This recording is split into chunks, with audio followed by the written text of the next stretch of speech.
tension is possibly the highest it has been in the last couple of decades. This is an extremely fraught moment for the Middle East, given the events over the last couple of days and the various fronts that are opening up, not just within Gaza, but of course now you have a new potential active front in Lebanon after the Beirut strike that took out the right-hand man of the Hezbollah leader a couple of days ago. You have a potentially new front opening up in Iran after the airstrike in Tehran, the same night as the Beirut airstrike. And then, of course, you have the ongoing Houthi attacks on the vessels. Let's not forget about those as well. So you've got multi-dimensional hotspots opening up around the region, and there is serious concern that there is a potential slippage. One miscalculation could have this thing really blow up and end up in a scenario where all sides end up regretting. On your reporting on Horizon, as you speak to Emirati leadership, and for that matter,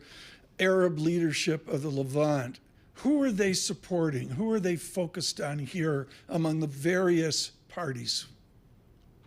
Interesting you raise that, Tom, because it's very nuanced depending on which country you speak to in the region. Now, don't forget that many of the Gulf countries actually did sign an Abraham Accords, a normalization agreement with Israel back in 2020 that includes the UAE, that includes Bahrain, it also includes Morocco as well. So they've been treading very carefully on the subject of the war in Gaza. Of course, Saudi Arabia as well have been playing a very fine line diplomatically because, as we've been reporting over the last few months, they have been working very closely on a normalization deal that would coincide with the defense deal with the U.S. as well. So they don't want to give up on that. But what the Saudis told us is that essentially they can't push forward with the normalization deal while there are still boots on the ground in Gaza.